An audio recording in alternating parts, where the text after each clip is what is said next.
Hello, everybody. Happy Sunday.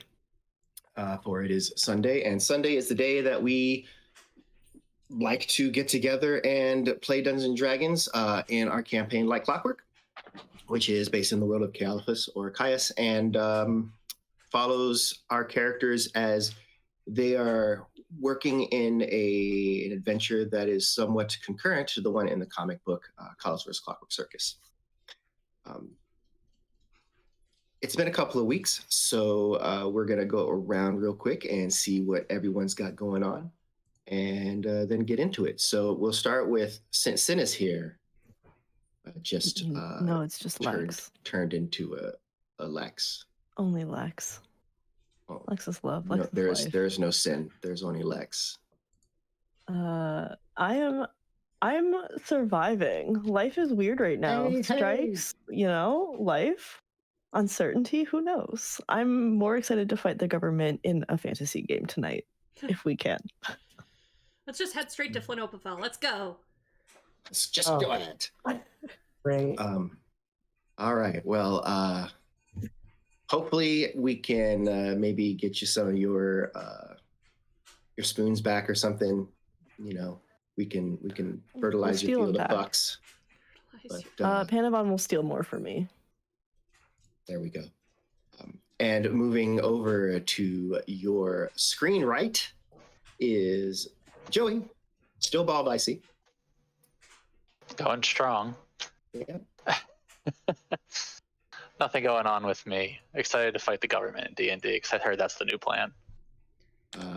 I was unaware, so we'll see how that goes. Elizabeth. I guess I'm hearing that's the thing to do, so I'm ready to go fight the government too. But yeah, no, just been playing a lot of D&D and hanging out with a lot of really cool people, and that's about it. That's what I'm talking about. Okay, John, what you got? Well, I voted, and my vote was counted yesterday. I got a text message because we have vote by mail, and we get text messages when they're processed. So I did my part in letting my government know how I thought they were doing. In real life, if you have not voted, please do so. All elections are important. Midterms are doubly so because they expect low voter turnout. And so, not to belabor the point, but less trash fire in America is good for everyone, but especially small independent artists like myself. So please vote.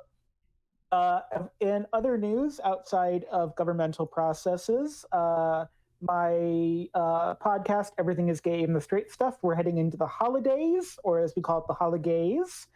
And we have a new episode coming on Tuesday, which is one of my new favorite Pixar films. I will not spoil. You will have to listen in to find out which one Magnus and I talk about.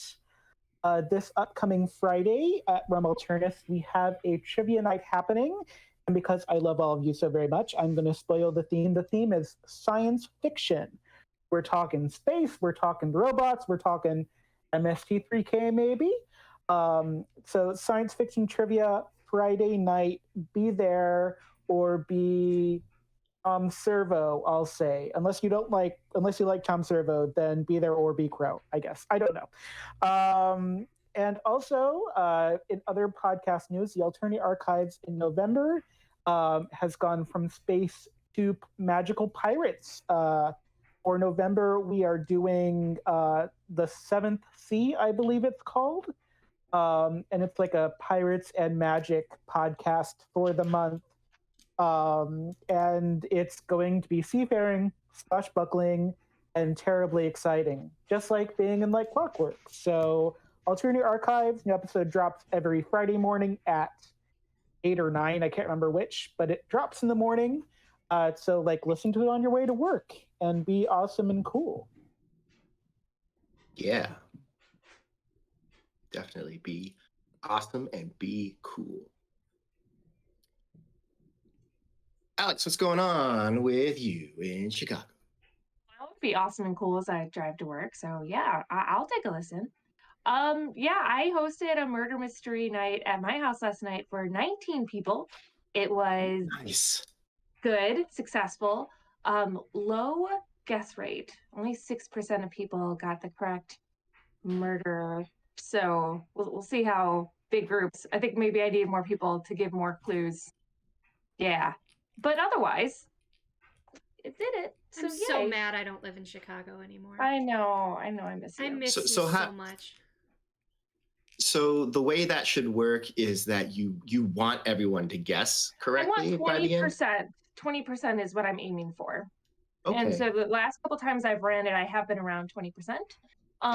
Like my murder mysteries are gonna be a challenge. Like my favorite like mystery authors are like Agatha Christie, and like it's hard to guess how it all comes together. So like that's what I'm looking for, but 6% was still a little bit too low. Of course, there was a lot of alcohol consumed, and I feel like that might have had something to do with people's performance. So out of 17 people, that's one person? It was one person, yes. I don't want to say one. Now, my important question is, if I come and do one of your murder mysteries, can I dress up as Blanche from the Golden Girls in her Liberty Bell outfit with the ridiculous pink poofy collar thing that showed shoulder? So we had a costume theme. It was fantastic. We can do one that is Golden Girls related. So, I mean, yeah, that seems like the winning cheesecake right there to me. Well, I've got 2 in production right now, and that is writing in my head. So I can add that one to the list, John. That's actually really cool. Mm-hmm. I think it's super dope that you're writing your own like murder mystery event. I'm over here like, how do we make this live streamable? You know, I've done it over Zoom twice, so we could talk about that, Sarah. There you go. Yeah, that would be great.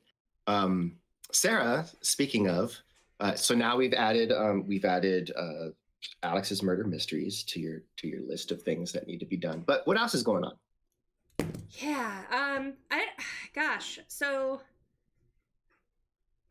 guess I'll talk a little bit about just what's been taking up the most of my time lately, which is we've got a crap ton of Kickstarters coming in Q1 and Q2, which I'm very excited about, and lots of new partners, some returning.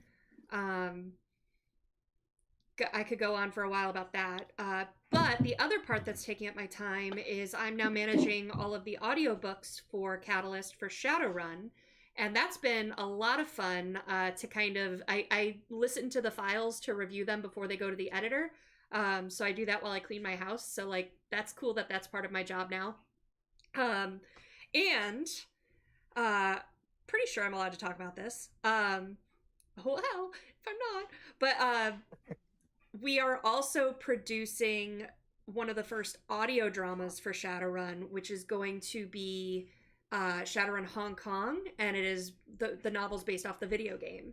So I just finished reading it. We're going to have a lot of the same voice actors from the video game, a couple other semi-big names. I get to also have a part or two in it, which is exciting.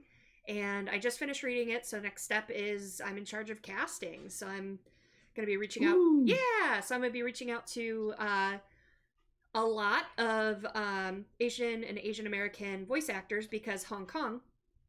But I'm also kind of excited because I didn't realize this about the video game, but apparently when they did the Kickstarter for it, they had a tier where you could pay a certain amount of money and then have your character put in the game for like a short scene or something.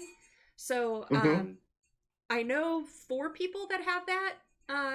So I talked to 2 of the 4 so far, and they're actually going to voice their characters for those little spots. So I'm going to try. That's fun for them. So I'm going to try to track down. I have a contact from Harebrained Schemes now, and I'm going to try to track down who the other ones are, so that I can get those people to voice their own characters as well, which I think is going to be really cool. 2 are Opti and Bull, so big Shadowrun people. But yeah, so I like that's been really cool to read through and start working on and organize, which, yeah, so that's been the majority of my time other than sealing the deal on new Kickstarters. Nice. One of the other 2 is an old army buddy of mine that I lost touch with, like from my early time in the military. Really? So like I saw the art, and I was like, that looks like. And then I actually got to see the picture that the art was based off. I was like, yeah, that's that guy. And not surprising at all that he would be someone who would pay a lot of money to get his picture into a Shadowrun game. So Me too. yeah, nice guy. But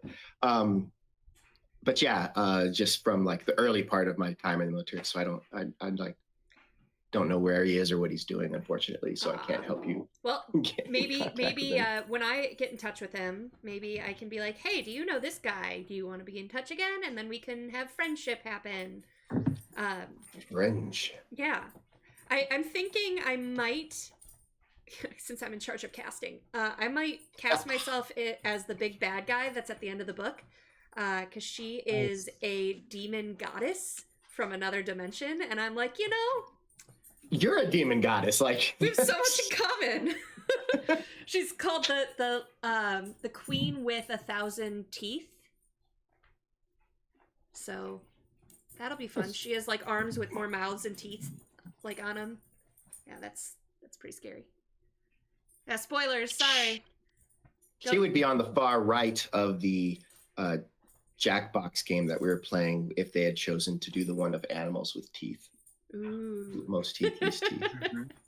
Just saying. Master rap all the way to the right. By the way, sorry to break in, but speaking of Shadowrun, I am going to be talking in a panel about writing Shadowrun at BeakerCon coming up next weekend. So nice. As kind of a newbie missions writer, I get to talk about the process along with a couple other people that are also mission writers. So if you're going to BeakerCon, pop into our panel and say, hey there. Congrats, that's really cool. And then tell me who you are, because I'll have no idea who you are. But tell me who you are after you say hey there, and then I can be like, hey, it's you. Yeah, for those interested as well, you can check out our Patreon, and I've been releasing one a month to Elizabeth, of samples, like the first chapter by each of the voice actors, so that you can get a sneak peek of what's coming. And if you are a Shadowrun fiction fan, so far in production right now, we have Another Rainy Night, Born to Run series, Borrowed Time, Changeling, Dark Resonance, Dragonheart Trilogy, Hong Kong, Kill Penalty, Kings of the Streets, Nothing Personal, Terminus Experiment, Under Shadows, and Veiled Extraction all are in production right now. Does Born to Run have at least a little bit of a nod to Bruce Springsteen? I hope, because I hope that Born to Run has that. If there is, because that's the one I'm narrating, I have not picked it up. Okay. It is an older one, so maybe I wouldn't be surprised. It's a trilogy too. It's the Kellen Colt series. So she's a young and newbie runner for right now. So yeah. All right. Well, if that is all me, I've been working over the past week on getting all of the character cards for the Kickstarter rewards. Basically, we decided that we're going to have the image of the character on the front and then the 5e sort of stats on the back of the card. So I've been putting those together, almost done with those. And lettering is almost done on the book. And then we should be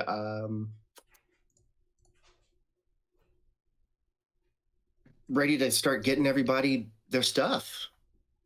Yeah?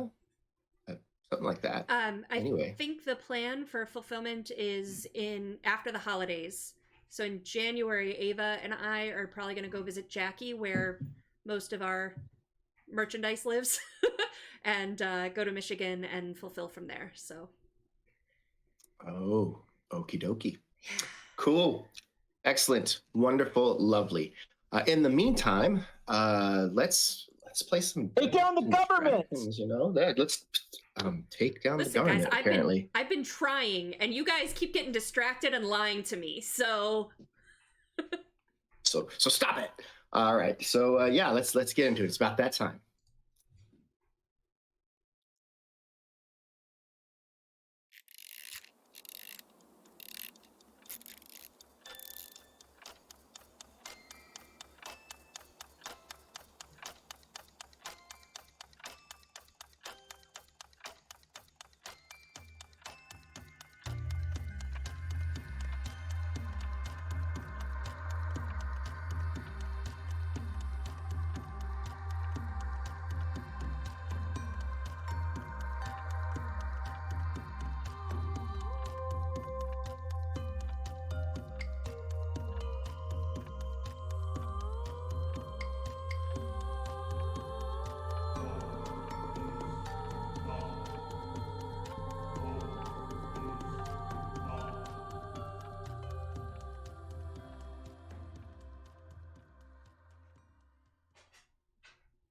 All right, so when we last left off,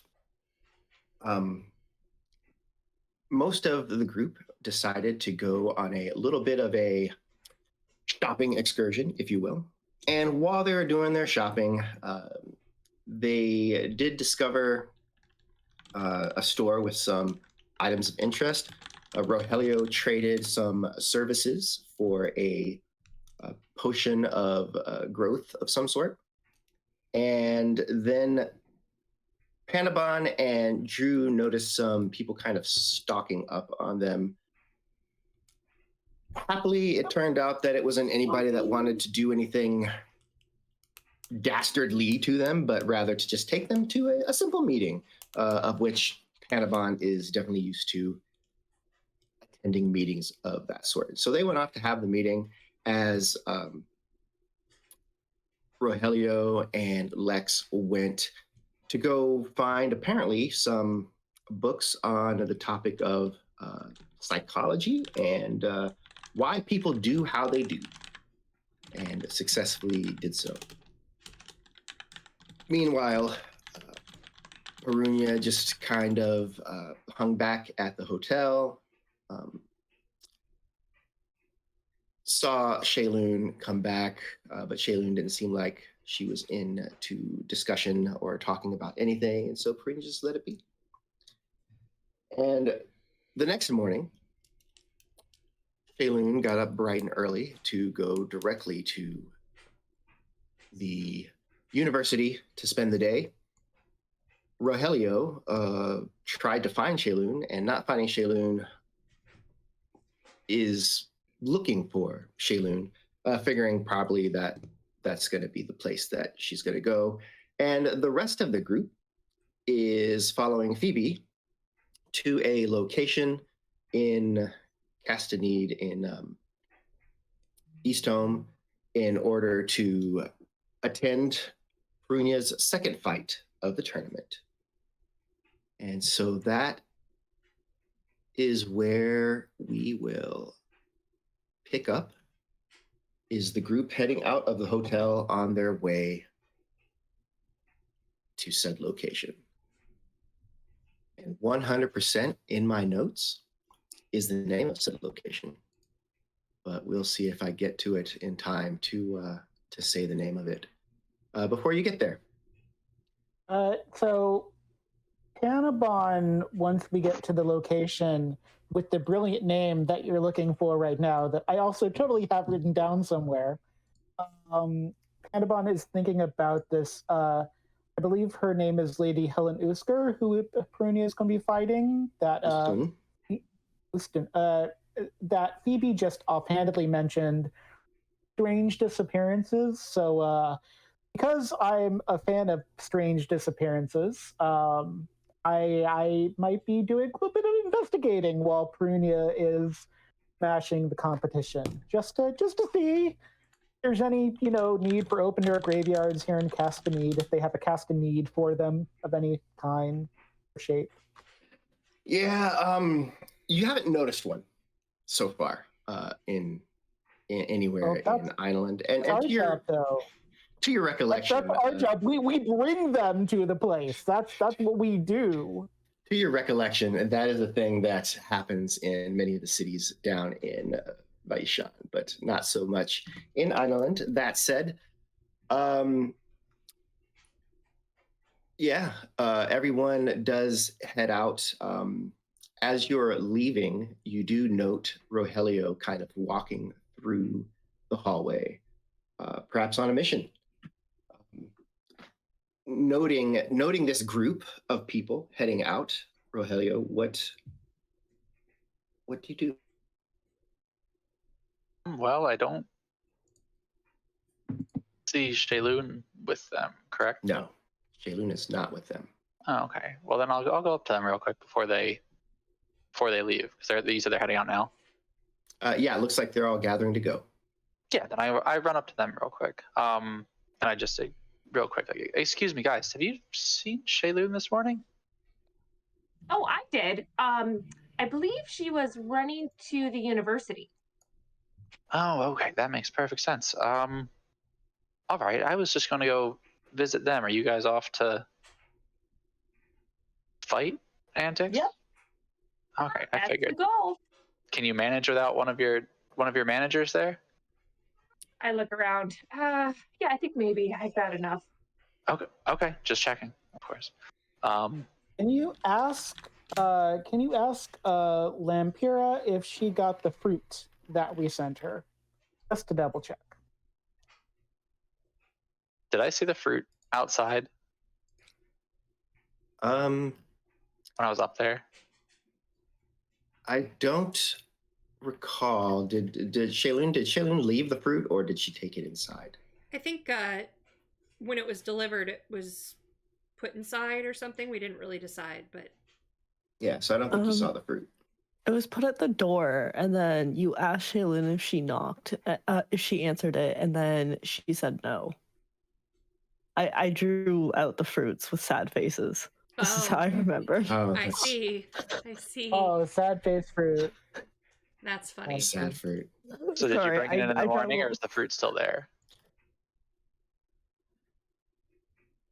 I don't know. What did Shaelune do with the fruit bowl in the morning? Tripped Did she over just it. trip over it? Okay.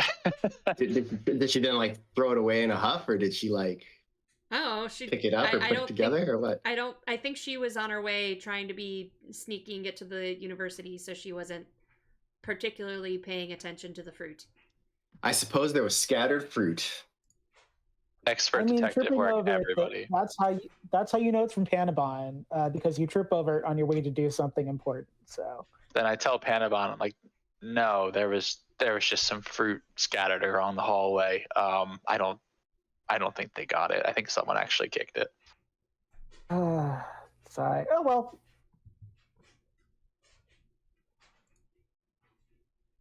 But with that, I'll go to the university.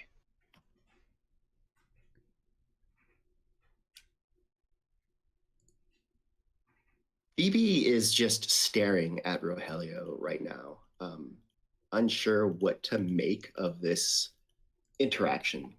I will notice and go, oh, how rude of me. Sorry. This is our friend Rogelio. He's one of my managers.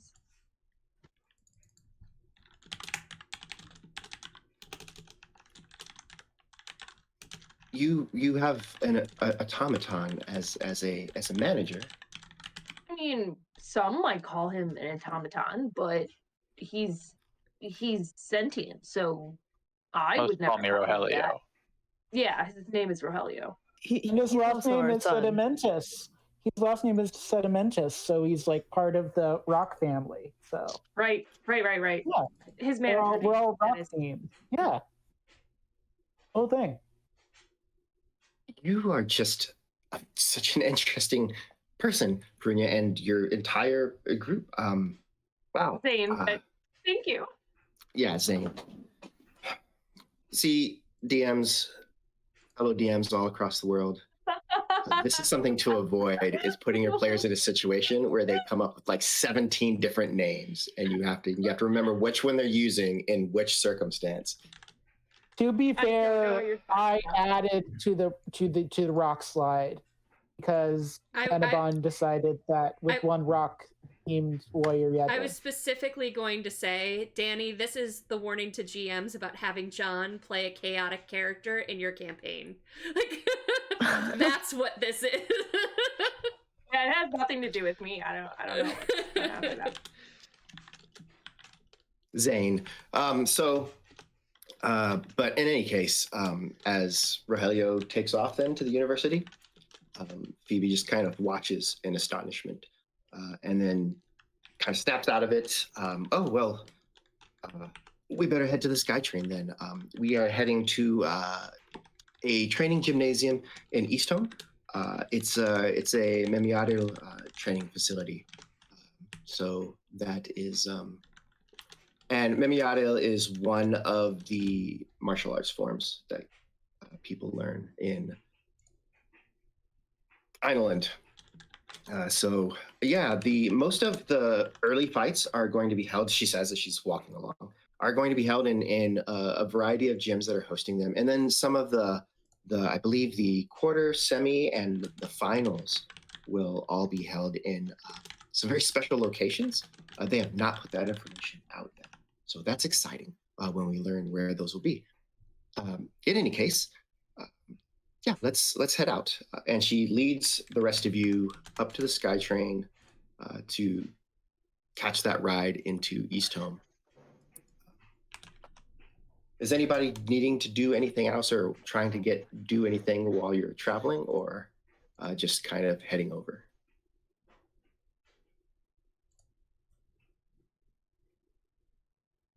Okie dokie. Meanwhile, Shaelune, you are approaching the university. It's about a 20-minute walk from the hotel where you're at. You could have taken the SkyTrain. That would have saved you some walking, but it wouldn't have been any faster, really, from what you could tell. And it's too early in the morning for any of the workers that were out yesterday on the scaffolding, like doing repairs. So most of that is just kind of covered up in plastics and the like. There are people moving in and out of the Arcanum School of Arcanum building, but not a lot. It's very early in the morning. Probably there's a few classes that students are moving towards, but yeah, it's pretty quiet in the university at this point. Okay. I am going to head first to the room that we started with to test the tracker device that Panabon found and broke.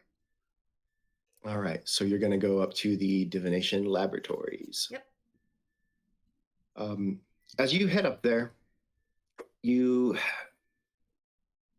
open the door. It is unlocked. It's a little bit drafty in the hallway because that's like right near where the damage to the walls were. And as you open the door, you see the two individuals, man and a woman, young man, young woman. And it looks like they're setting up, just kind of laying some stuff out. As you enter, they take note. Good morning. Morning. The lab is still available, like you said yesterday, right? Sure. I guess now's a good time as any. Did you have something? Yes. That you wanted to dig through my bag and pull out the little tracker. Oh, I see.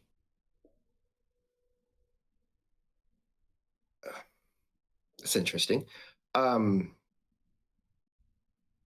It's just this is some sort of modern device. Yes. Now, the way it worked yesterday, Danny, they're going to see everything that comes up from it, right? Because they're in the room doing the ritual. Yes, so the way it worked, and I'm sorry if I didn't describe this in full, was that over the device, this large device itself, it creates like a movie. Yeah, like a movie for everyone to see that's Right. watching. Yeah. Okay. So since they're going to see it anyway, I'm going to say yes, it's a device to somehow track someone you want to follow, and it was placed on me, so I am interested in seeing who was tracking me and the history of this device. Amelia, the woman, the young woman, she walks over and kind of holds her hand out to take it from you.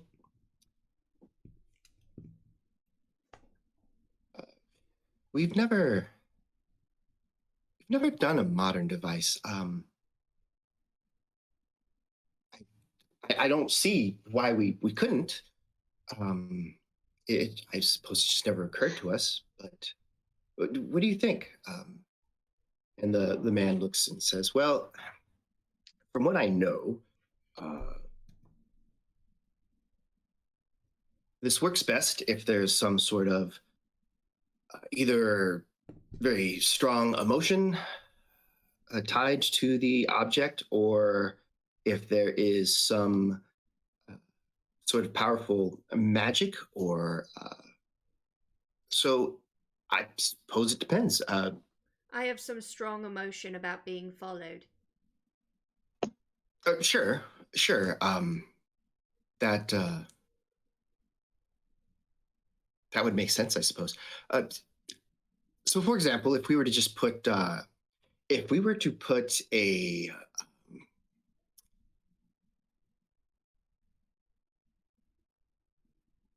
let's say,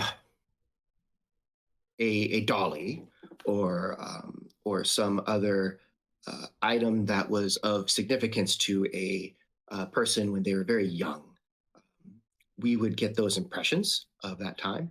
But if we were to take say that same person's drinking cup, we probably wouldn't get much from that. Does that make sense? Sure. Okay. But So- shall we try for science? Yes, absolutely.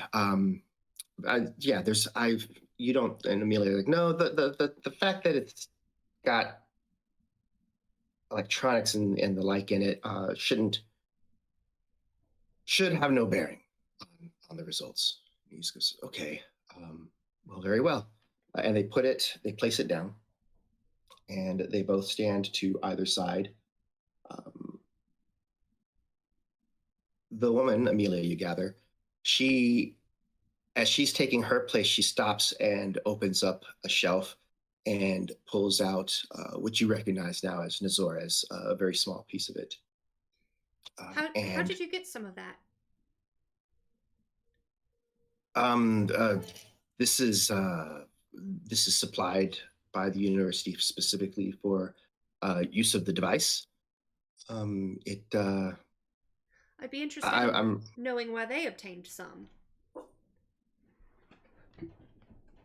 As far as I know,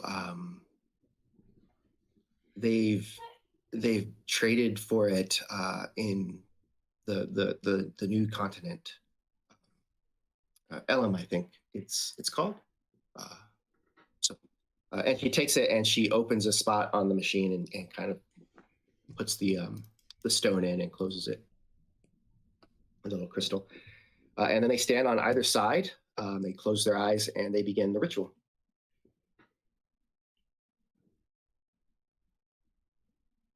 As they're incanting, the device sits inert.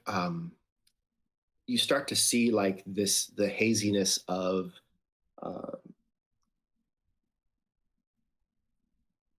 the vision start to appear above it. The picture is very blurry. You do get the sense of a workshop, of someone's like not like a professional, like a factory or something, but like someone's personal private workshop. It's very, very blurry, very hazy, hard to make out details. Mostly, because even through the blurriness of it, you recognize what a home workshop looks like for tinkering and making small devices.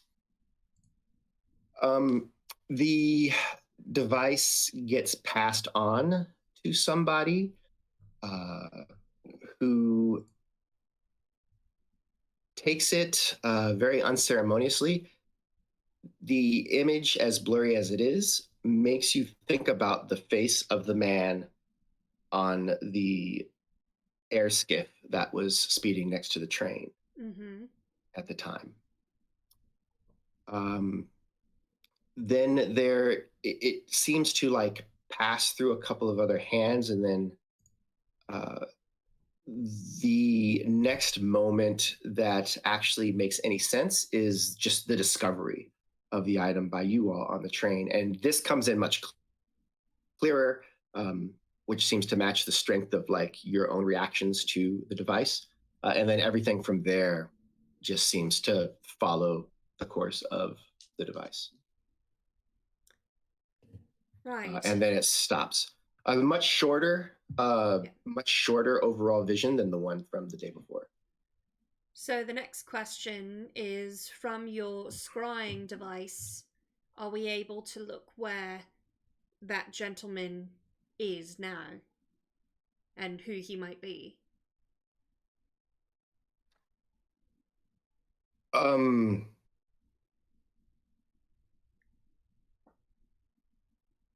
Not with this. That's not what this does. Yeah, there's another room, correct? We have there's the classroom where a lot of divinations, where the divination studies and the like. We don't necessarily have a thing similar to this. Oh, I thought you did. Where you could purpose. Where you could. That is a spell that one could potentially learn. Do you have text or tomes research about that spell that I could learn?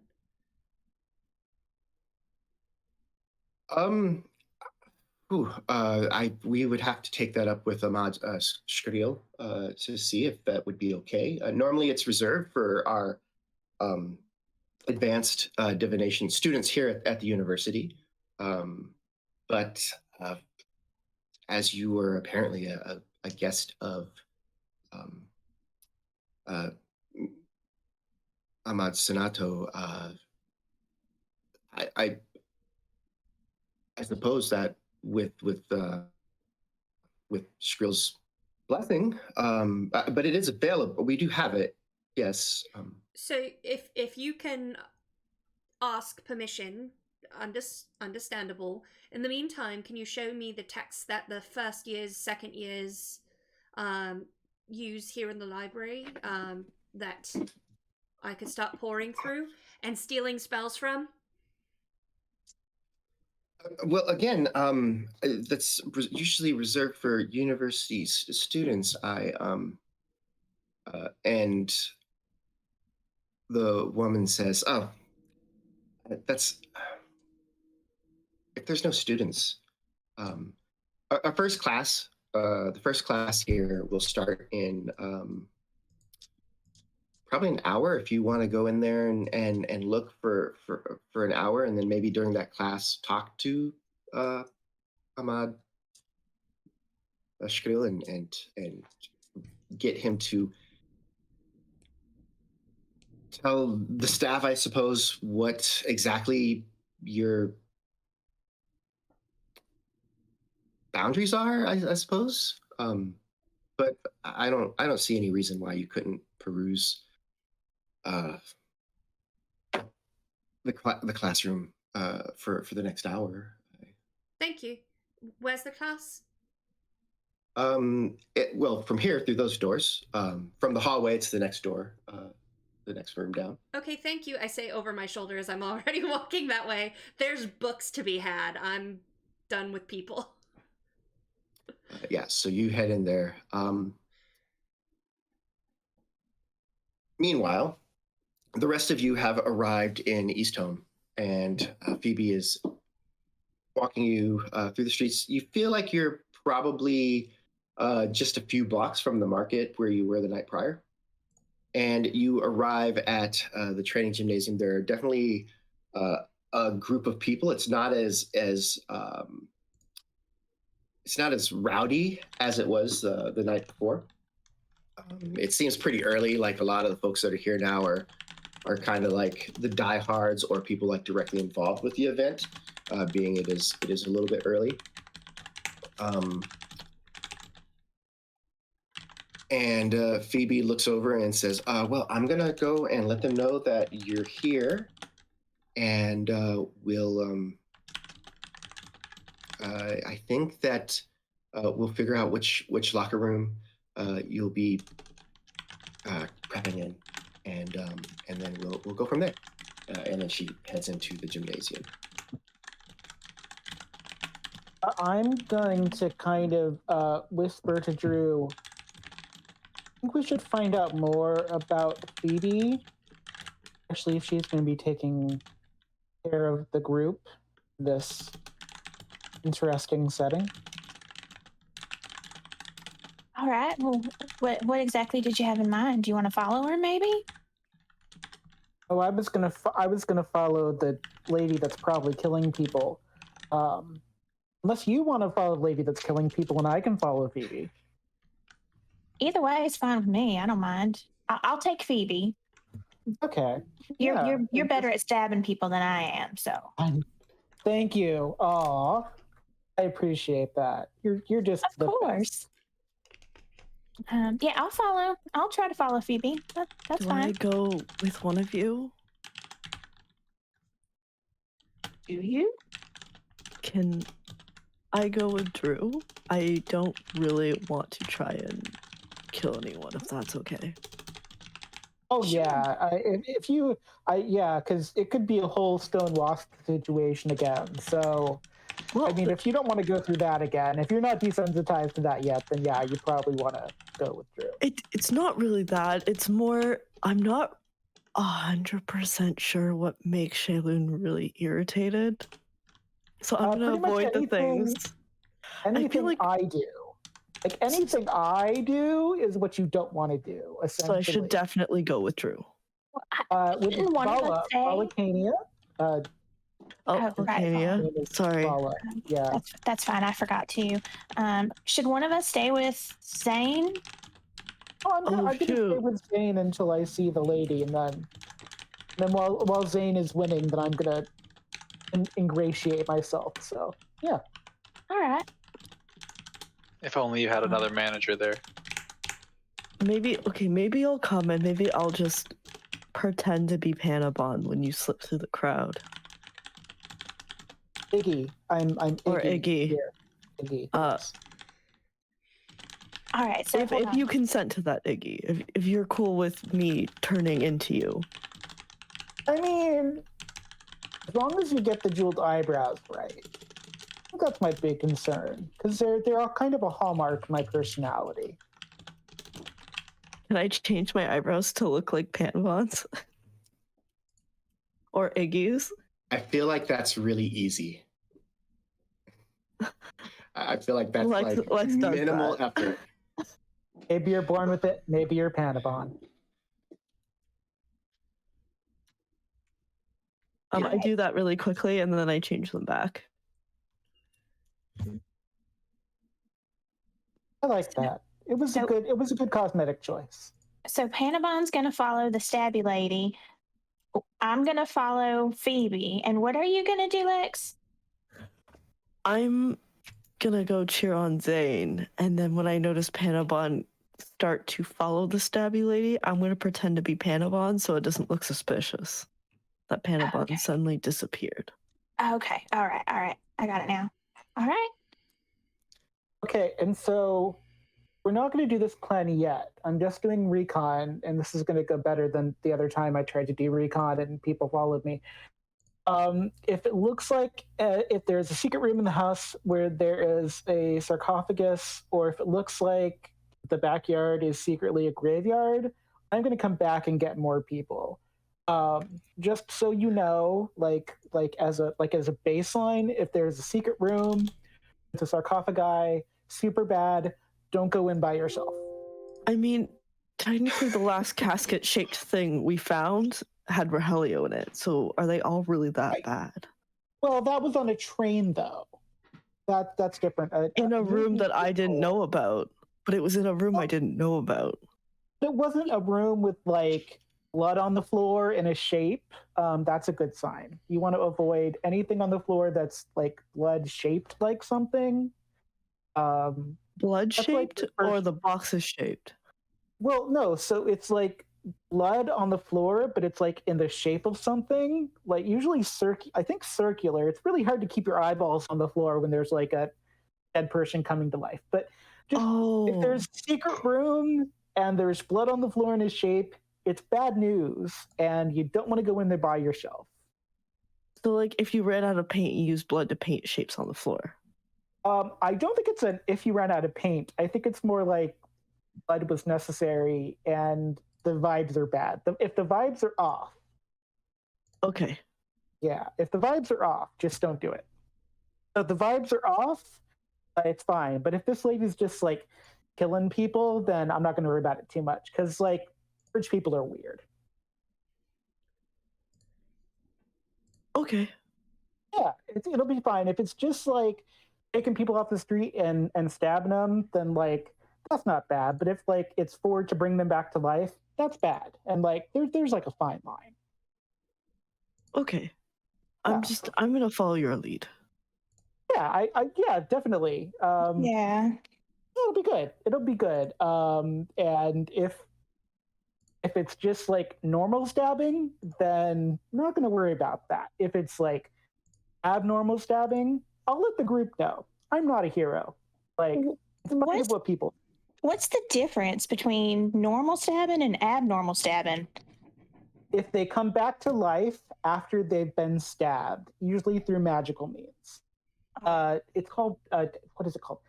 Deadomancy? I think it's called deadomancy. It's not great. It's not something you want to see. Like, just generally speaking, like, it's just not, it sticks with you in a bad way. So, yeah. You'll know if it's abnormal because normal things won't be happening after it happens. All right. So when are we going to put this plan into effect? Am I following Phoebe now? You can. I just thought it'd be good to have someone like follow Phoebe in case they're leading us down a path of destruction where we end up in somebody's house in a secret room getting murdered. Like, I just don't want that to happen to me personally. Like, not that Phoebe's not a great person, but like, I trust people out as far as I can throw them. Which I'd probably be good at throwing, but like, they'd have to be small people, and Phoebe seems like kind of tall to be thrown. So like, you know. She needs to be thrown. I'll find Lex. I think between Lex and I, we could throw her. Well, it's a metaphor. It's like a metaphor about how much you should trust people, I guess. I don't know if it's a very good metaphor. But the point is just to follow, to make sure they're doing their job. If they work for the friends that we had tea with, that would be something good to know. Like, okay. If they have like secret agenda, like, and if they don't, that's great. And then you've just had a day off and you don't have to, well, then it's sad that you don't get to witness me stabbing, but then also good because I don't really value finding more secret rooms with blood on the floor, just generally. I don't blame you. That does not sound like a good time. Yeah, but it's happened like 4 times now. And if I had like a gold piece for every room that I found that had blood on the floor, sarcophagus, you shouldn't have more than 1 in a lifetime. I have like 4, and that's a lot. That does seem like a lot. I'm sorry. Phoebe steps out at that point. All right. So we're going to be in it's the gentleman's locker room, but it's cleared out. So there's no one in there at all. It's just for you directly, 100%. So let's go ahead. Great. Let's go ahead and get inside. This it'll be pretty exciting. I think Lady Uskun is already here. She's in the other locker room getting ready for the fight. And come on, let's go. Perunyia's already wearing her fighting clothes, which for her is just a vest and kind of more like loose-fitting pants. Not super loose, like the wide leg ones, but like more like Harlem style. Some people will get this, some people won't. That's okay. It's so you've got MC Hammer pants. Is that the visual that we should have? All the people, and the vest is very tight and leather, showing off the muscles. As you do. That's what does, yes. As you do.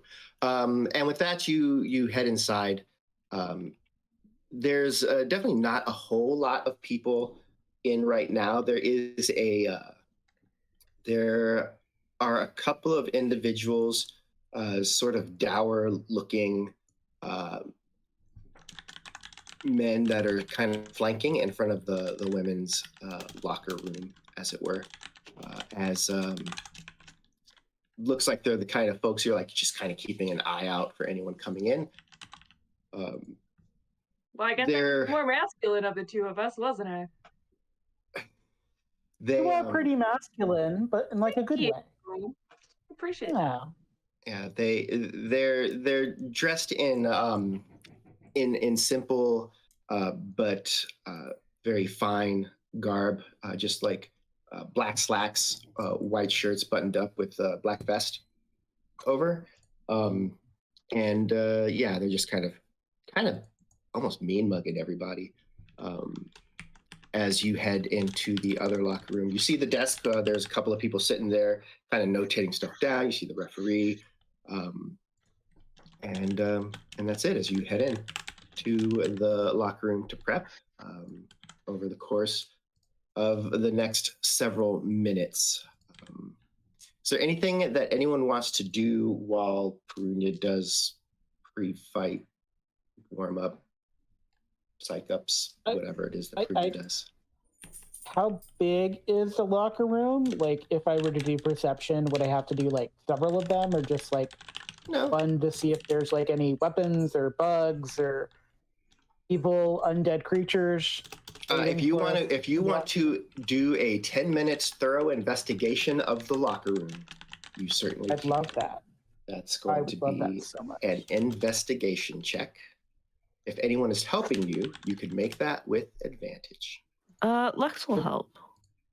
Hey, I love doing things with advantage. Thank you, Lex, for your help investigating this locker room. Okay. That was almost a 20. That like turned at the last second. That was almost a 20. Yeah, one of them was, it did seem like it was going to be a 20, and then it wasn't a 20. And it wasn't. The saddest thing about a 20-sided die is that there is a 2 next to the 20. I get that 2 so many times. You don't, somebody didn't clear out their locker from the day before, and that's kind of funky. But you don't find any weapons or anything nefarious. No undead hands, no signs that say boo, Zane the Rock Johnson. Okay, locker rooms all clear. And there's no one else inside?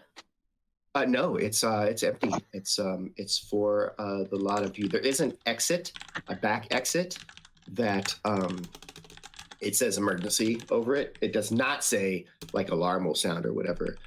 If you exit through that door, you find that from the outside it is locked, and there is no like knob or keyhole or anything. It's just a door that locks, so you can't go back in that way. So someone has to let you back in. Does it look like there's any? I'm trying to think of how to ask this. Does it look like there's anyone who's like trying to spy or anything? I mean, hopefully they're there to watch the match. Yeah, there's a bunch of people there that are looking, but no one's like trying to get into the locker room or anything. Like, even if you like Phoebe, once you're in, like she leaves from the locker room to let you do your thing.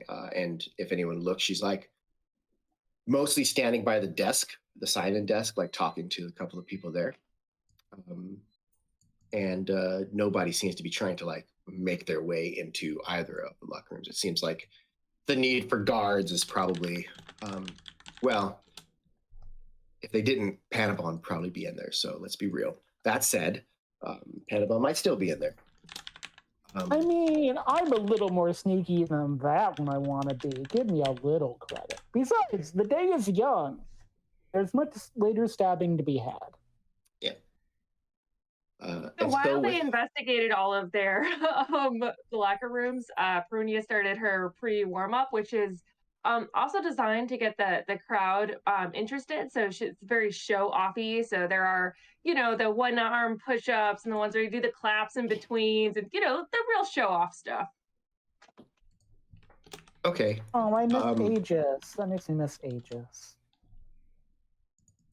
All right. Well, with that, you kind of get ready for the fight. We are going to, at this point, take our 10-minute mid-stream break and get to everything on the back end of our session. So we'll see everybody in 10 minutes. You know what you can do in 10 minutes? Fill out a ballot to send off tomorrow because voting is nigh. Please vote. Love of God, vote. Hey, welcome back, everybody. Here we are, ready to get into hour 2, and we will start with Rogelio arriving at university grounds. Much as I said with when Shaelune arrived, you see that the divination school building is the first workers are kind of starting to arrive and kind of getting stuff set up to do work on the exterior of the building. There's a few more students sort of heading towards the building. That's your best guess as to where Shaelune might be. Do I remember the like where, like how to get to the room with like the magical like look back in time thingy? Because I assume that's where they said they would be if they were here. Absolutely, that is not difficult. It was on the second floor, and you just went down the hall, and it was right down there. Okay, well that's probably where I'm gonna go to rather than explore randomly. All right. Well, you do head that way, and you get to that first door. It's open. Do you just kind of enter, or? Yeah. Definitely. All right. As you walk in, you do see the two diviners there. They look up as you walk in. Good morning. Well, good morning to you too. And I just do a quick like glance around the room. I don't see Shaelune in here, right? You don't, and the girl, young woman says, "Oh, are you looking for your friend Lampira?" Yes, I am looking for Lampira. You have to know where they are. Yes, in the classroom, just through those doors there. You can go. She's in there. Yeah. Okay, perfect. Then I go over that way. As you walk through, they both just kind of like watch you move until you are through the door. Obviously very curious, but they don't say anything. And you see Shaelune doing what? Shaelune is in the midst of... She's sitting on the floor with like 15 books open to various pages around her as she's like rifling and cross-referencing and trying to find theory she hasn't thought of before that she thinks would be interesting enough and copying it, or new spells, Danny. New spells.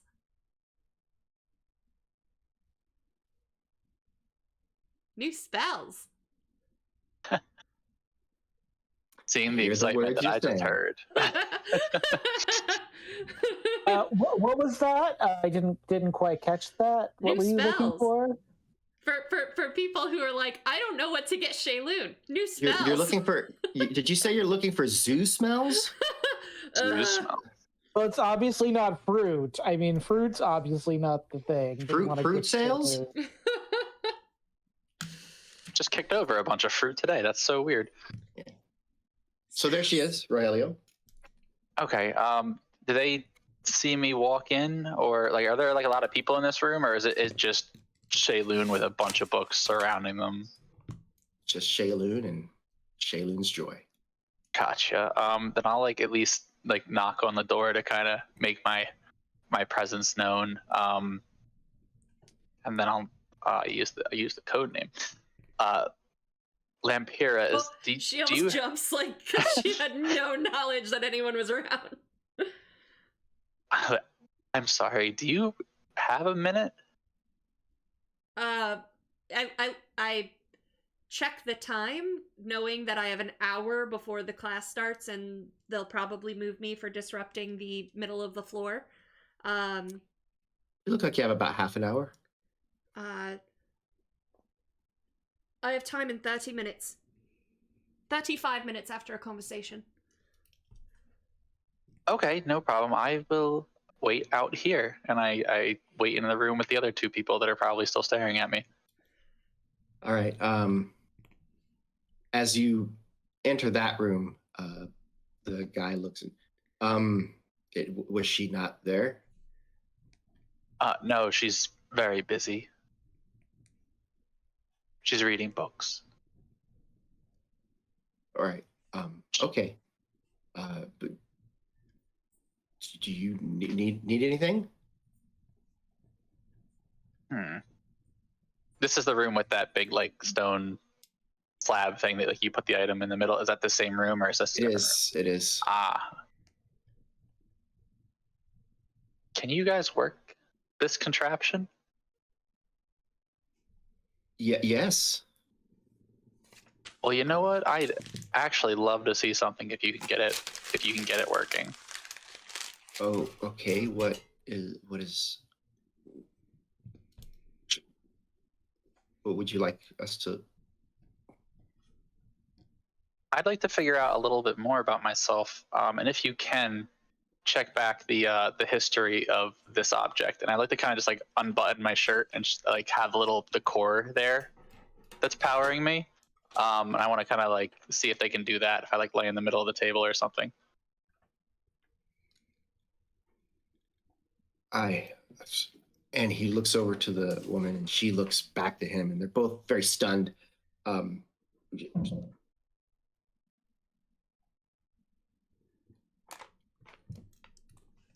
Yes. Yeah,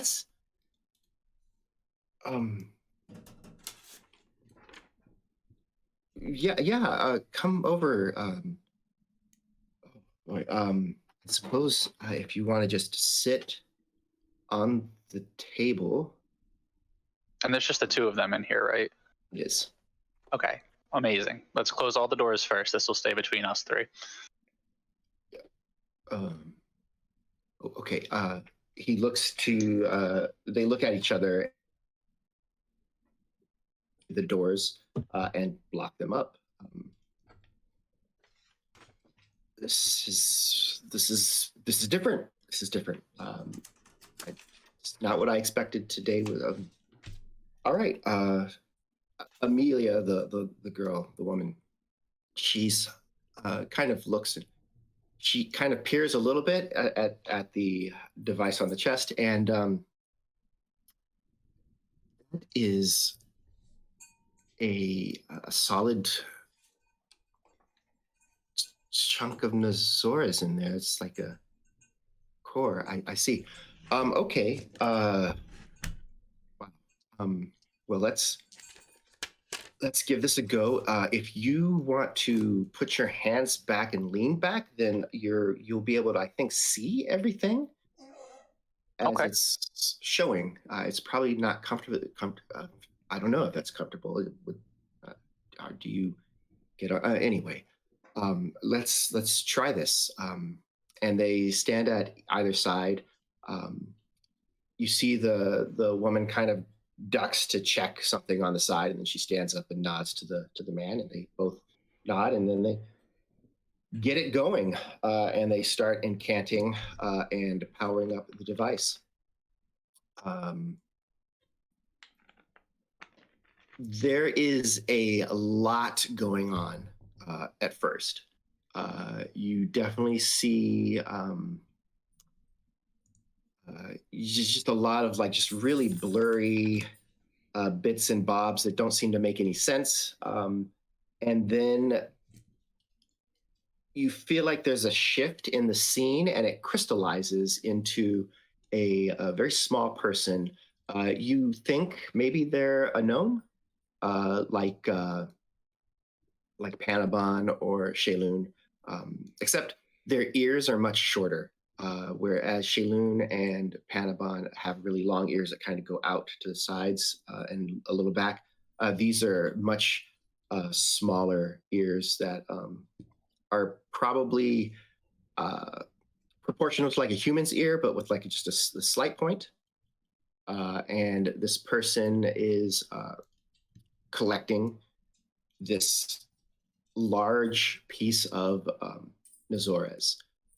Most of the Nazora's you've seen is always like little, like small, like little pebbles, little stones. Like this is a solid chunk.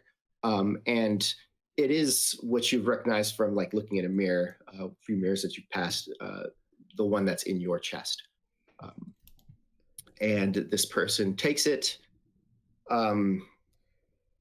you find that it makes its way to like a coastal city of some sort. The city is odd.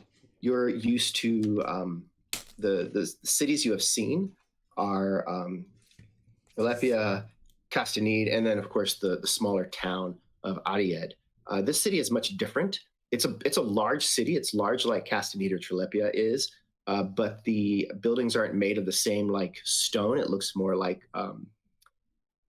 singular, like it almost like these buildings are like carved out of the surrounding area, and it's a city full of these smaller people. The odd thing is that the city seems sized for humans, regular sized people. So like everyone's very small relative to the doors. Their market stalls are small and everything, but the buildings themselves look like they're sized for humans as far as you can tell. And at the dock, there's a lot of like boats that seem to be made from like a lot of canoes and smaller boats. And then there's a large ship. It's like a galleon, and there are humans on board the ship, a few dragonborn, some orcs, which you recognize, and someone from this ship basically purchases the Nazorez stone from this smaller person. You don't see what is paid for, but everyone does seem satisfied with whatever they got on their end. You then the next thing you find is that you're in a very large and very clean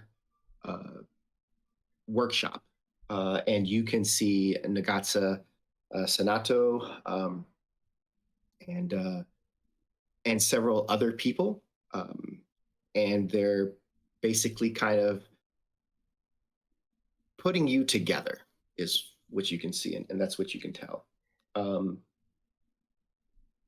When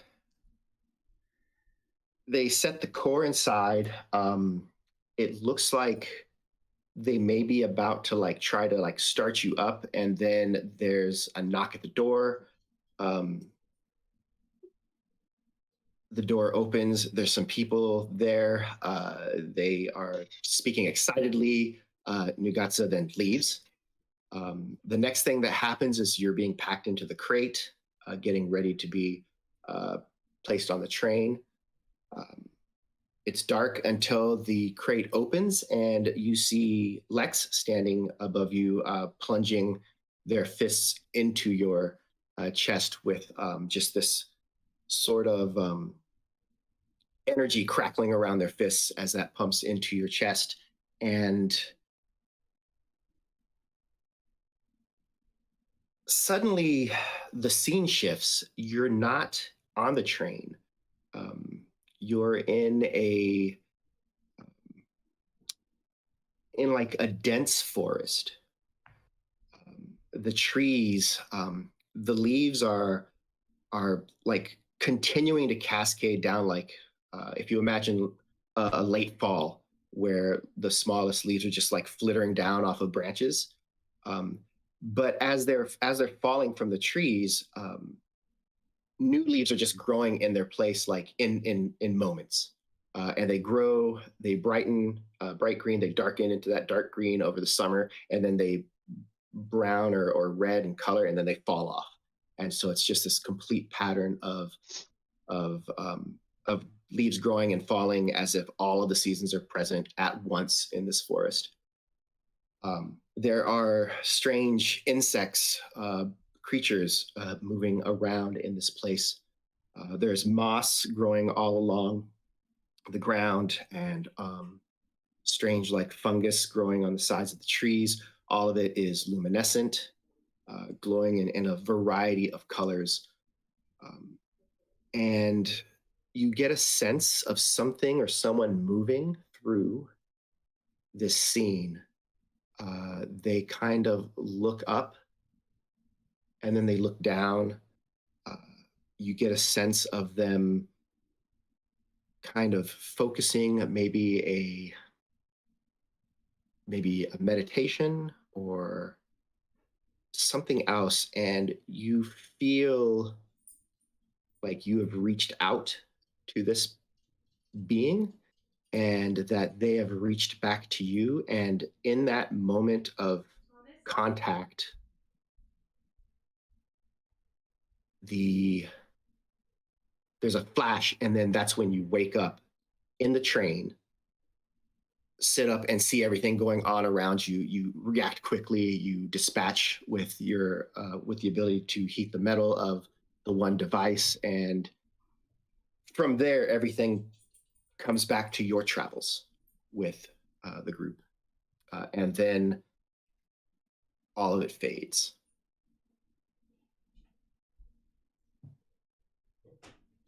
Oh, that was something. What?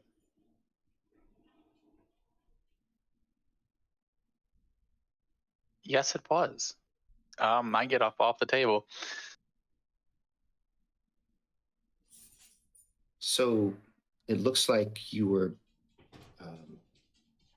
built by Nagata Senato at Mizora's stone. But Yeah, is that rare? I don't know how rare it is here. We only have seen like small rocks and stones. I suppose in Elam, where they are found, they might have larger ones. But we haven't seen any like that. But it looks. Is Elam the place where the smaller people live in big houses? I'm gonna guess yes. And myself, I've heard some stories about some things, but it's a big place, and there's lots of places in it. So I hadn't heard of any place like that. But I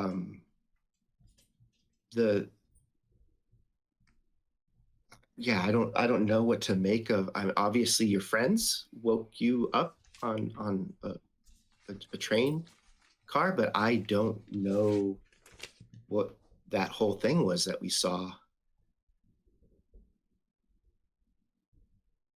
I don't remember that part perfectly either, but that's why I wanted to check. So thank you both. I appreciate your help. Yeah, that was interesting. It was rather informative. I suppose we'll keep that to ourselves for now. I mean, we most definitely should. It's a 3-person powwow in this room right now, and that's where that should stay. Yeah. Oh, look at the time. Oh, wow, that actually took some. You'll probably want to get Miss Lampira from the other room and let her know that the class is about. They're probably going to walk in on her at any minute now, and I'll unlock here. And with that, the woman Amelia goes to get Lampira, and he goes to unlock the door, and we switch over to the gym.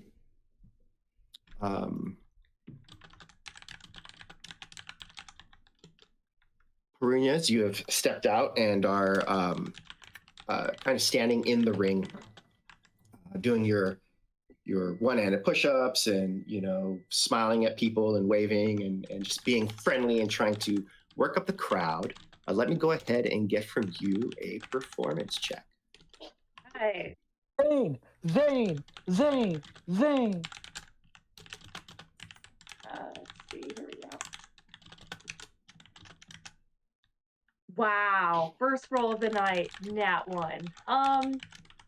I want to use benefits to reroll that, but I kind of don't, because I might need them for the actual match, which seems more important than getting the crowd to care about me. Yeah, you've got 2 20s and a reroll. I'm gonna let the crowd hate me right now. Okay. Yeah, they're kind of there's some mumblings amongst some of them. The gist of it is like, how's a dragon born like in this? Like that seems weird to a lot of people. So that whole thing is kind of what's going on. And you also get a sense that there's somebody who is kind of like working the crowd a little bit against you, maybe.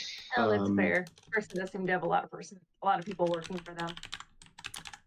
Yeah, this is there's a fellow. He looks like a fighter. He's like a really like a square jawed fellow. He's got a really bushy mustache that is like finely combed out to the sides. Dressed in a like a military coat over like dress pants that are then tucked into boots. And he's kind of been giving you the evil eye a little bit, actually, as you've been up there. A lot of people are intimidated by my looks. Fine. Yeah. As the men at the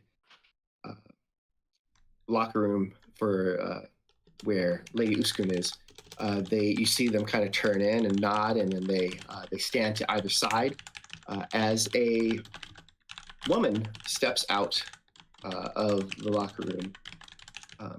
She is not really tall. You maybe like in just in the middle part of 5 feet, like maybe 5'5". Her hair is pulled back in a singular ponytail. It's otherwise kind of unkempt around her face. She has an interesting scar that kind of cuts down her left eye and leaves that eye is actually like cataracted, it looks like. But given that she does look maybe low 20s, mid 20s, maybe, if that,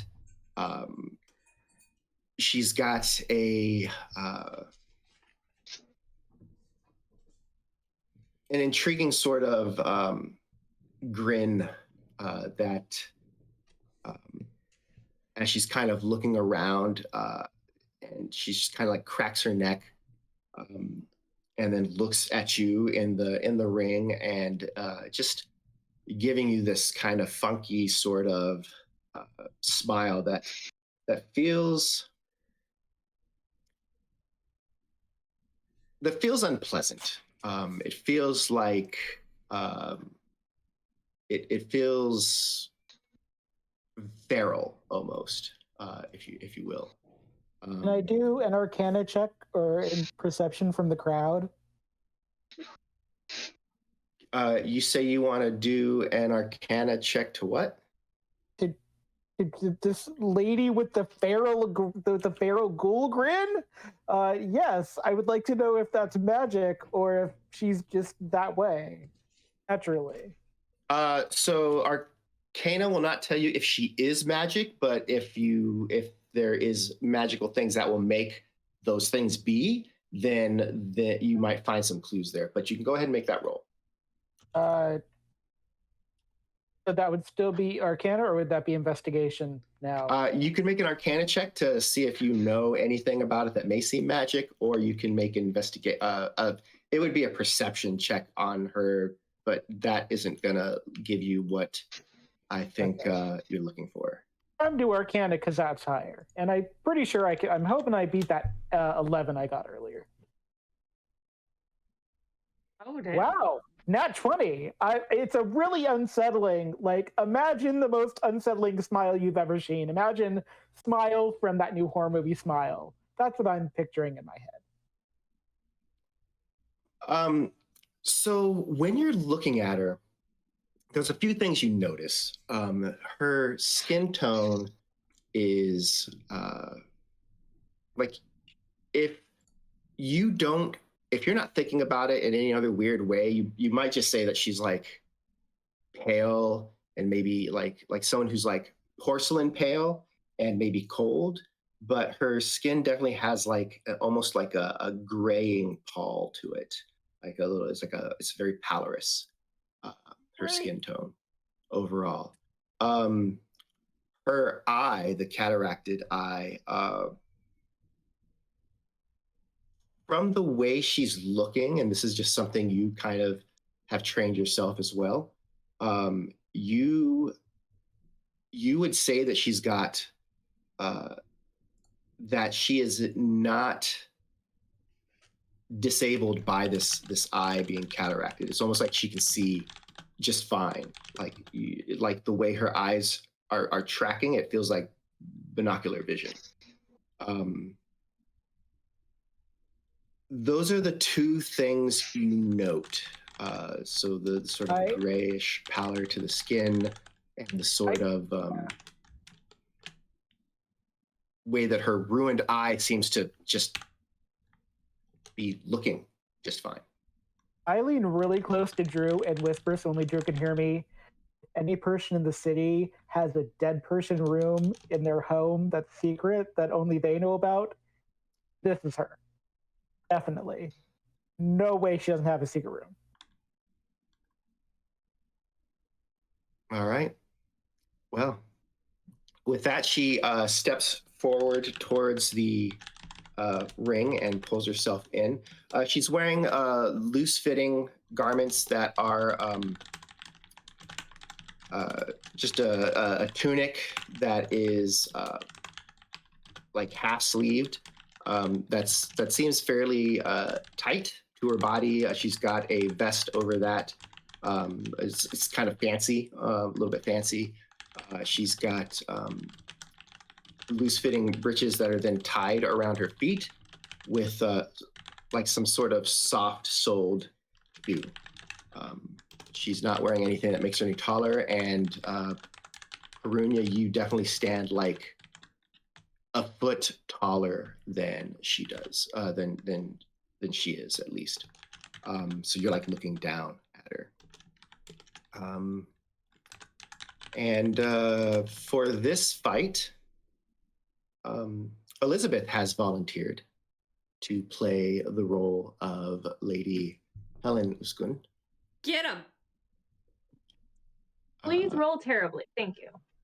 I was going to say the same thing to you. Oh, look at that. So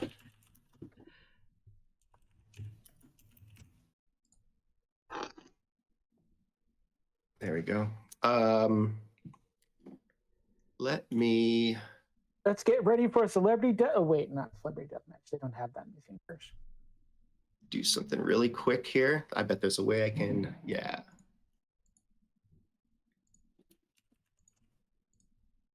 Kudos for the mega unsettling NPC, by the way, Danny. Yeah, just for you. Yeah, I appreciate that. Thank you for the unsettling NPC.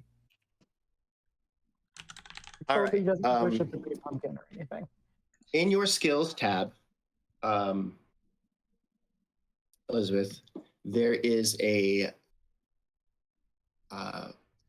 Helen fighting check. there it is. That's the die you're going to roll when it is time for that to happen. Okay, thank you. So, yeah, Perunyia, as this person walks up into the ring, you have anything to say?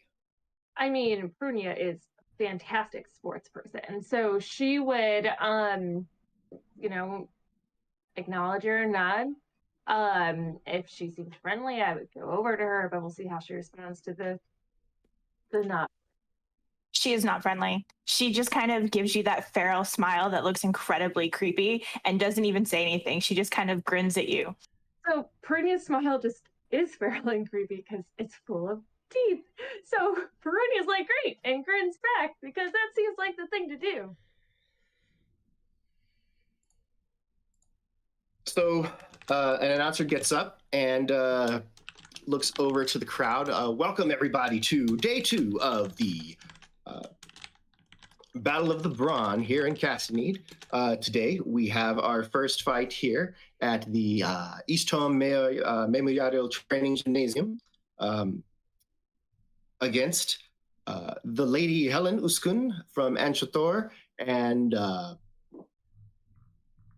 Zane Rock Johnstone from Edivund. From Edivund. The crowd is very muted. You get a sense that they don't know what to make of your opponent, who is off-putting to them as well. But they're also like, you did not win them over either in your when you were trying to kind of show off and get them worked up in your benefit. That said, you still have your Still bonus. have an audience. You still have your audience, so that's going to give you that bonus of 3 to athletics. Do I have to do anything to make that happen, Danny? For fantasy? I'm double checking something really quick. Nobody said the audience had to love you. An audience is an audience. I just need an audience. Yeah, That's you right. just need some people.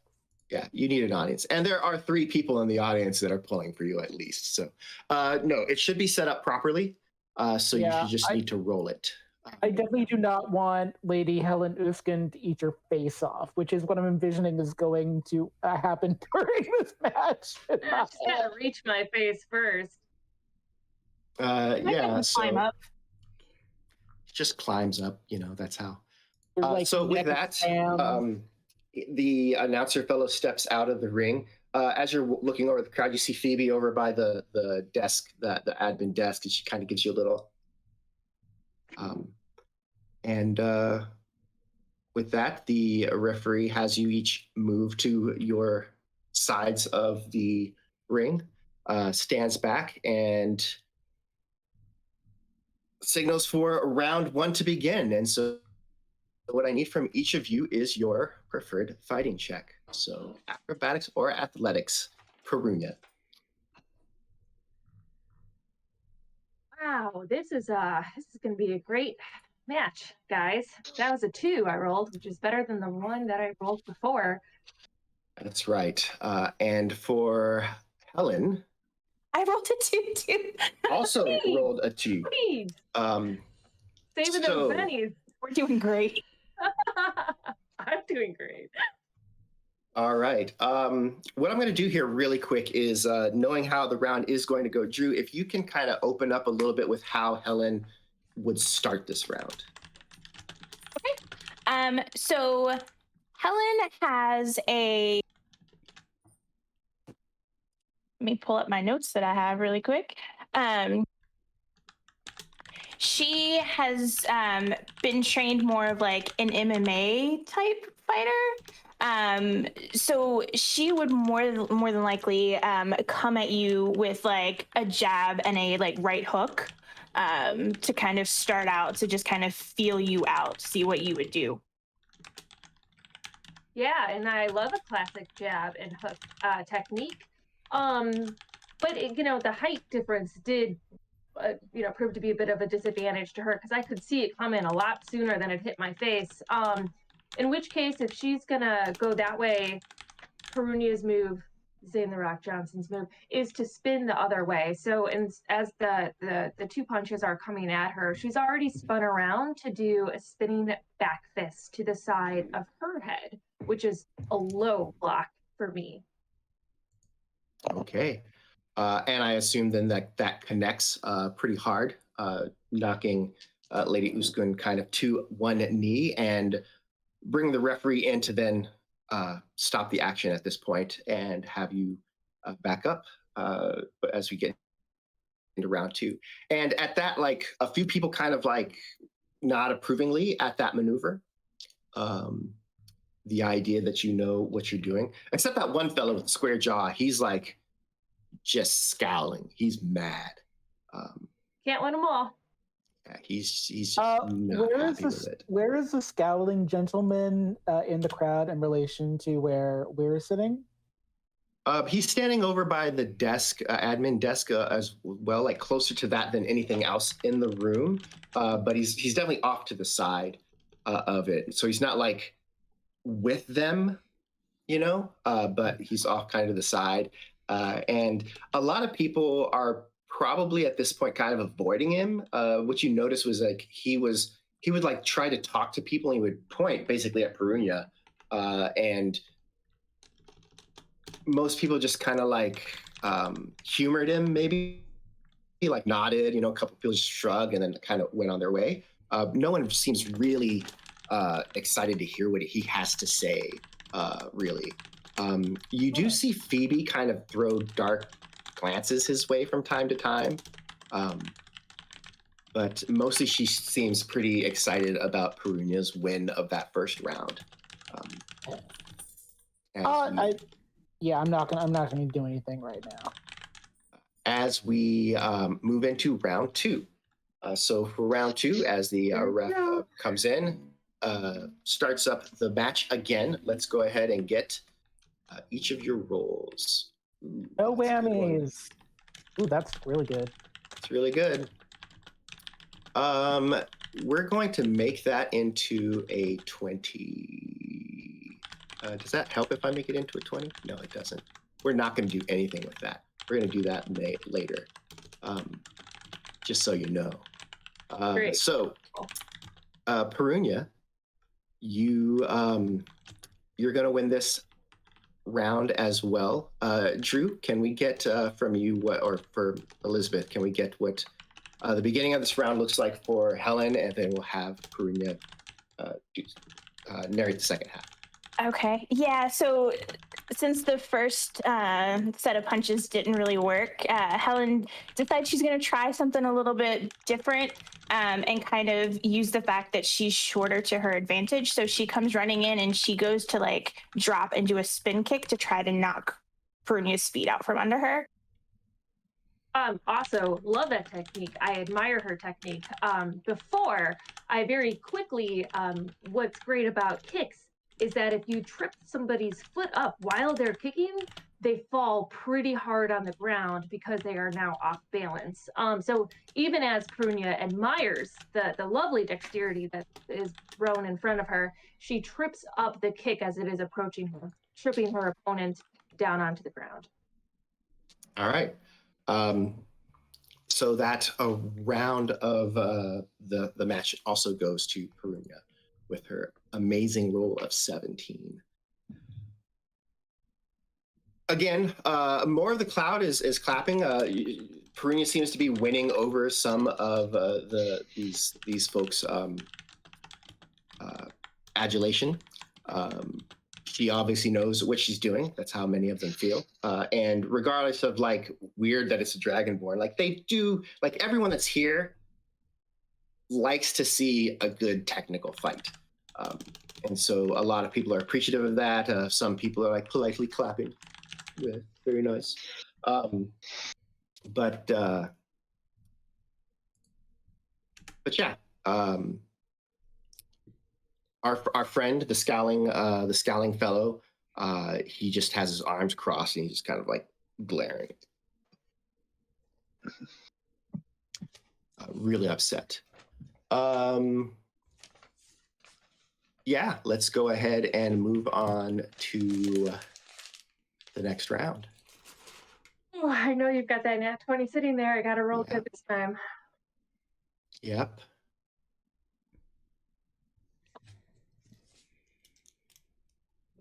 Oh. Wow, that makes me sad. All right, so we're gonna call this one a tie. So I am gonna use that 20. I got a bunch of these. So, doesn't make me feel good. All right, well, this is going to be basically a draw round. As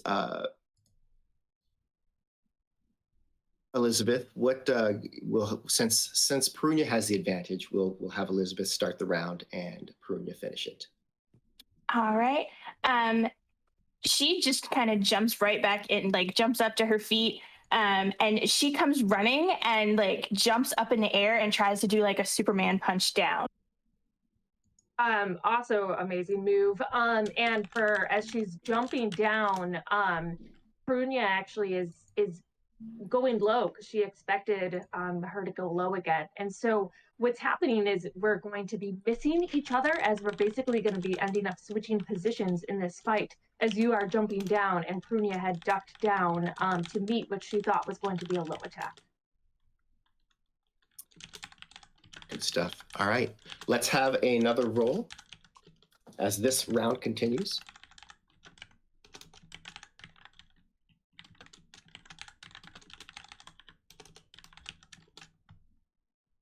Ooh. And with that, so you have reverse positions. Perunyia, Alex, go ahead and tell us what Perunyia is doing to get back into fighting position, and then we'll finish out the round with Elizabeth. Yeah, so as we've switched positions, she's now going into a corralling move. So she's been mostly on the defensive right now, but now she's going to go and try to be on the offensive. And she's going to come in and she's trying to stay low to in case her opponent decides to go low or go high. So she'd be for her opponent about mid-height. And she's going to come in and she's going to try the same kind of classic 1-2 punch that Dru tried and that Helen tried in the beginning. All right. Elizabeth, how does Lady Uskun respond to win this match, to win this round? She sees her coming in with the punches, and she actually just kind of like stops and positions herself to where she can get a roundhouse off and just roundhouse kicks Perunyia as she comes in with the punches. All right. Surprisingly, that foot does go up high enough to connect, properly kind of knocking Perunyia off balance and forcing the ref to step in again and giving that point to Lady Uskun. There is a smattering of applause. The scowling guy is like watching, and then he goes, but he's still not happy about anything. As we get into the fourth round, let's go ahead and, as the ref tells you to begin, get those rolls. Come on, Perunyia! I'm not even there. I'm a generic fan right now. There you go. Generic One of the three. Ooh. So close. Let's re-roll that. This is an old advantage I have from Tom, from Teslin. I hope you roll worse. I did. Oh, nope. It did not help this time. Ooh. All right, so Sorry, Dan. Dru, Tense over here. as Lady Uskun moves in, explain how she's going into this fourth round. She's going in pretty confident because she managed to knock her off balance last time. So she comes in and she tries to do the original like jab cross, thinking maybe she won't do it, but she's not like reaching up. She's trying to get her like in the abdomen. All right, and Alex, finish us off. Yeah, so love a classic 1-2 punch, but if you're not there, those can't connect. And so she actually parries to the side and runs behind her basically and throws her down. So basically her hands are on her shoulders and just tap, and down she goes. And down she goes, and the ref comes in and gives the point to Perunyia, and thus the match. The applause is polite. Our scowling guy just kind of shakes his head, and then he turns to just leave the building. The folks sitting at the admin desk like watch him go, and they kind of talk to each other a little bit and shake their heads and shrug. And I help my opponent up if she takes my hand. She does not. She just gives you a very, very uncomfortable smile. And I'll say, nice fight. And go back to my corner. Elizabeth says nice match. She just kind of is not happy. Elizabeth says nice match. Lady Uskun does just like walks out of the ring. Doesn't seem to make note of much. Just kind of moves over the other two gentlemen that were like watching her as she walks into the locker room without saying a thing. Most of the people that as she's walking by, they kind of give her wide berth, like a little bit scared, like she might like suddenly like reach out and like snap at one of them. She doesn't. And yeah, you've won the match. A lot of people are clapping. A few people like reach in to like shake your hand and congratulations for winning your day 2 match. And Phoebe comes in. Oh wow, that was so good. I was a little worried when she got that one kick in. I've heard that that she's actually a really hard person to fight against. So It was quite good. Very technically sound. well, you're really good. So Thanks. yeah. But oh boy. I guess that's it for the day. I mean, you can maybe go. You can stay here. We can stay here if you want to see maybe some of the other fights, or not. If you want to do something else. I think the next one's going to be in a couple of hours, just right after lunchtime here. And there'll be one more just before dinner. I would like to see some of the other matches. You know what? Let me check in with my group and see if anyone else has plans for the day. But thank you for the offer. Oh, okay, great. Yeah. Just let us know. And just so you know, that the other Edavan fighter, his name is Duchesne. Yeah, he's apparently like really mad that you're here. I don't know what his deal is, but he was pretty mad about it. Is he that like guy with the mustache that was? Yeah, that was him. Oh, I thought he must have been with Lady Helen by the way he was acting. No. Yeah, he's the fighter from. I think he just thought he was going to be the only one from Edavan here, and like that was important to him for some reason. I don't know. I mean, I know Edavan's not that big, but it's definitely large enough for 2 fighters.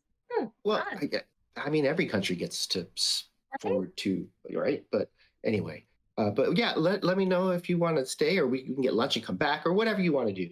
But I'll just be over by the desk and making sure that they get everything right so that you can move on for day 3 tomorrow. It's so exciting. And she leaves. And before we get to you talking to the others, Shaelune, you are disturbed by Amelia as she says, "Hey, Miss Lampira, the class is going to start soon. The professor will be here like any minute, and then the class is in like 5 minutes. If you want to like kind of put this away, and then you have your guest is waiting as well. What guest? The Rogelio, I think is his name. Oh, Rogelio's here? Yes, he said he came in and tried to talk to you before, but you were busy. I'll just start gathering up some books, and yeah, I'll be right out. And I'm definitely going to wait for the professor, so that I can get my special permission. But also, I'm totally not going to put these books away. I'm not going to sneak out with all of them, but I want to come back to where I left off when the class is over. So I'm going to like put them on a desk in the back of the room or something like that, like stack them. So Sure. As you're doing that, the door opens and a man walks in.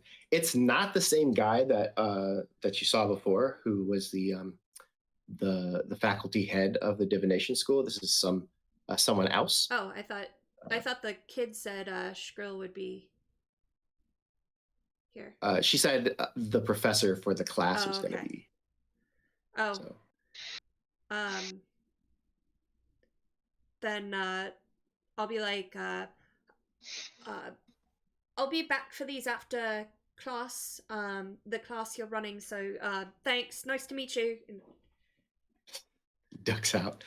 And yeah, the door opens there, Rogelio, as Shaelune walks into that room where you are.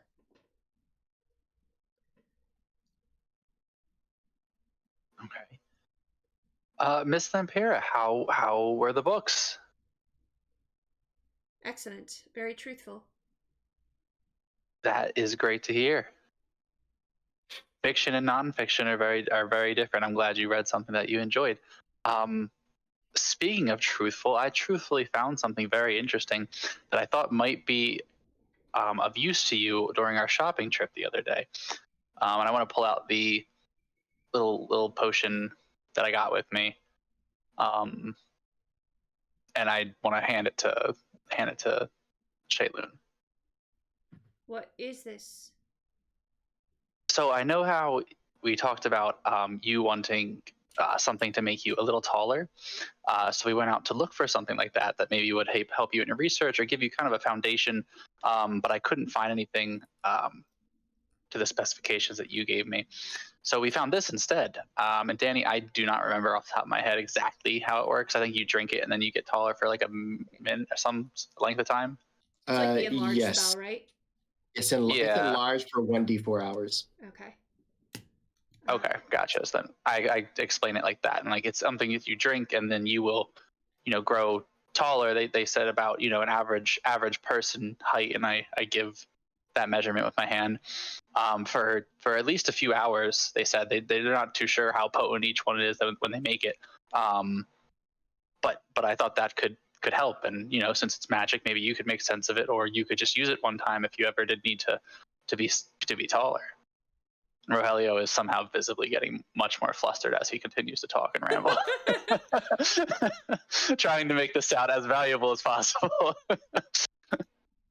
The bottle is clear. It's stoppered. Inside is a clear liquid with a drop of red in the middle, and that red drop expands until it fills in the bottle, and then it contracts. And this pulse is about a 5-second loop pulse that it does this drop in the middle. It like expands so that it becomes like a completely red liquid, and then it contracts to the size of a drop in a clear liquid is what you're seeing. It's been doing that the entire time, by the way. That's very normal. It's not weird or anything like that. It's not broken. I haven't deconstructed a potion since Aegis and I were in the desert. I don't have the equipment. I think we used his equipment.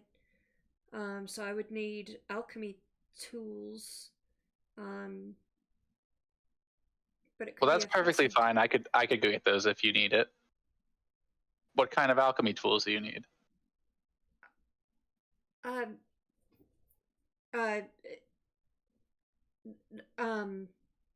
She's like kind of like her brain is still in what the books she was reading, so like she's switching gears back and forth, so she's like really like kind of having like half of a thought, then going and finishing another, and then coming back and then having a new thought and stuff like that. So she's pretty distracted, but she I think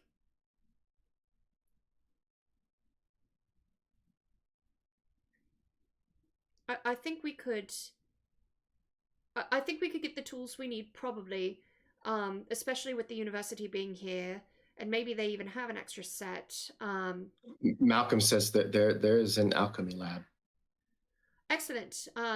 Is there like a school store to purchase a student's own school supplies that we could get our own? Not in the for certain supplies you could find that easily enough. Most of the supplies for the students are paid for as part of their tuition fees, and then what they're provided specifically what they need. So there's a stock room then for those supplies? Yes, and again, I imagine with Ahmad Shkril's blessing, you could probably have access to some of that. Where is he? I had assumed he was teaching the class. No, he does. He teaches some of the advanced lessons for the later year students, but he's probably in his office downstairs. Do you have the room number, or can you show us the way? Yeah, I imagine you were in his office the day before. Oh, okay. All right. We can find a runway. Rogelio, do you want to come too? Yeah, I mean, if I could be any assistance, absolutely. So I'll just very happily follow Shaelune.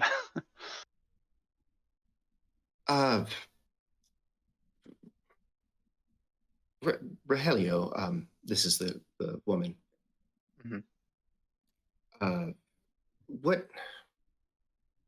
What happened earlier? I think that would of your friends who were here yesterday, of everybody, Miss Lampira probably would be the best person maybe to help you figure out what it exactly happened in some way, maybe.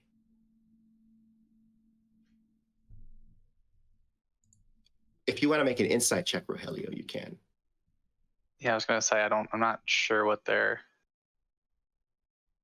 speaking on, other than the thing we just said. Sucks when a circle of trust gets broken, doesn't it? Now.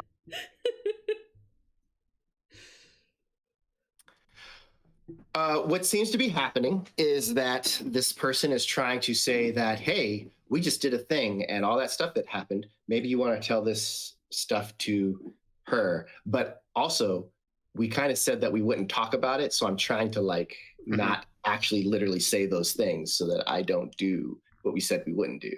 The insight was like, wow, this person really did just bring it up, didn't they? Crazy. But I'm a robot that now understands bloodlust. but without specifically bringing up what exactly happened. Oh, a real code breaker there. My goodness. Yeah. Okay. Yeah. They also seem very awkward about it. Mm-hmm, I could tell.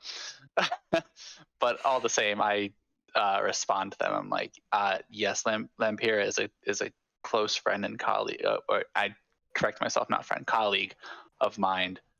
I would trust them with this information. I was going to ask them on our walk over to the office.